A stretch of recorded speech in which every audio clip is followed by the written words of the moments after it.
You may have heard the phrase one day at a time, and you may have wondered where does it come from or how to actually do it. It's used most often in AA circles, 12-step recovery groups, but it's actually not just for people that have an identified addiction. It's for everybody, and it really comes from Jesus, and that's what I want to talk to you about. How do you do life with Him a day at a time? I want to give you one of my favorite tools to help you do this.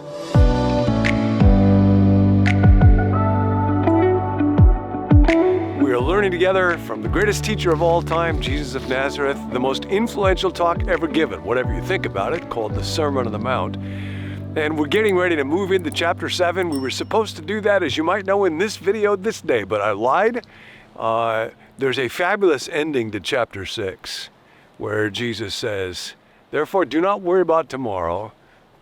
Why? Because tomorrow's going to be a great day because wonderful things will happen? No, he says, actually, because tomorrow will worry about itself. Each day will have trouble enough of its own. In the world in which we live, there is no guarantee that circumstances are going to turn out the way that you want them to be. And that's not why we're invited to live one day at a time, because each day is going to be just circumstantially what I want it to be.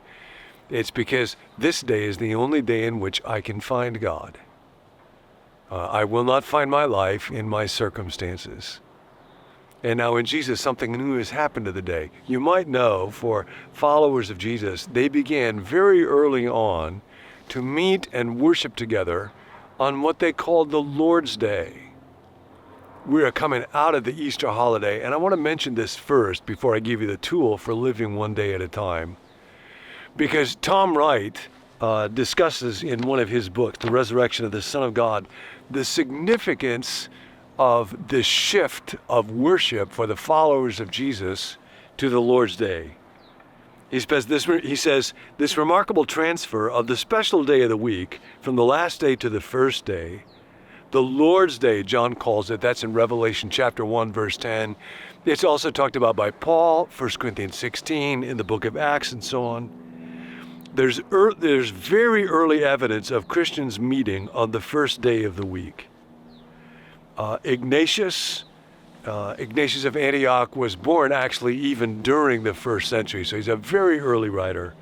He talks about this and says the resurrection is the reason why Christians stopped worshiping on the last day of the week, the Sabbath, and began to worship on the first day of the week, which they called the Lord's Day, because of the resurrection, and they were resurrection people. Wright goes on, nor should we minimize the significance of the change.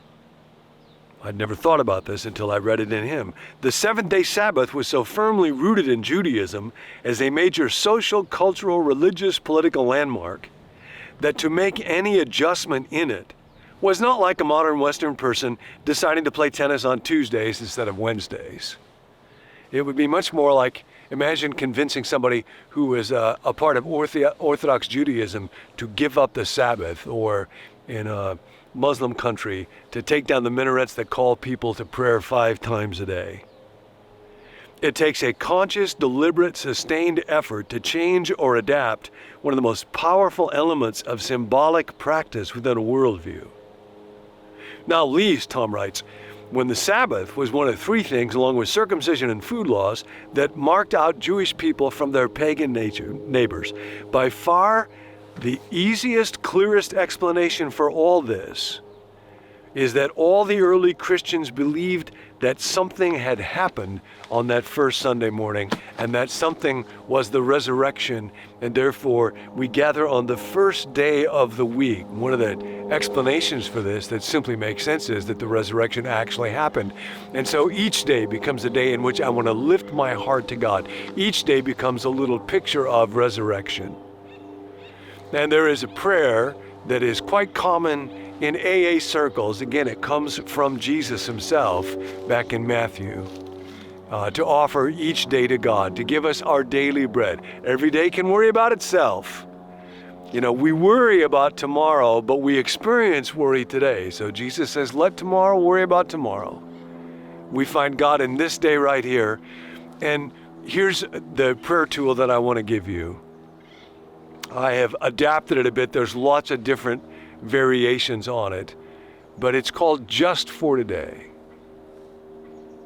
So I invite you right now whatever you're doing, you may be driving, keep your eyes open, but make these words your prayer for this day, and it's just for this day. You will be overwhelmed if you think about what it is that you need to do for the rest of your life. So don't think about what you need to do for the rest of your life. There may not be a tomorrow. Consider the birds of the air. God cares for them one day at a time. So now make this your prayer. Just for today, I will try to live through this day only and not tackle my whole life's problems at once. I can do things for 12 hours that would appall me if I had to keep them up for a lifetime. Just for today, I will remember, this is the day the Lord has made. I will rejoice and be glad in this day, even if I have to do it somehow. Just for today, I will try to adjust myself to what is, and not try to adjust everyone and everything to my own desires. I will take my relationships, my work, my problems as they come, and fit myself to them. Just for today, I will be grateful for my body, this body. I will breathe deeply, stand tall, eat slow, exercise, and offer my body, all of its parts, a living sacrifice to God. Just for today, I will try to strengthen my mind. I will learn something useful. I will not be a mental loafer. I will read something that requires effort, thought, and concentration. Just for today, I will exercise my soul in 3 ways.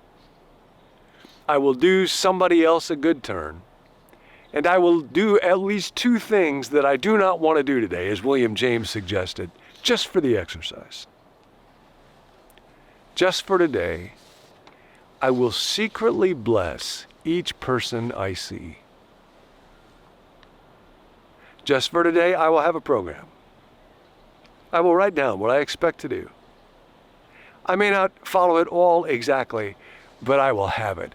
I will eliminate the pest of indecision. Just for today, I will have a quiet time all by myself and relax. In this time, sometimes I will thank God so as to get a better perspective on my life. Just for today, I will ruthlessly eliminate hurry from my life.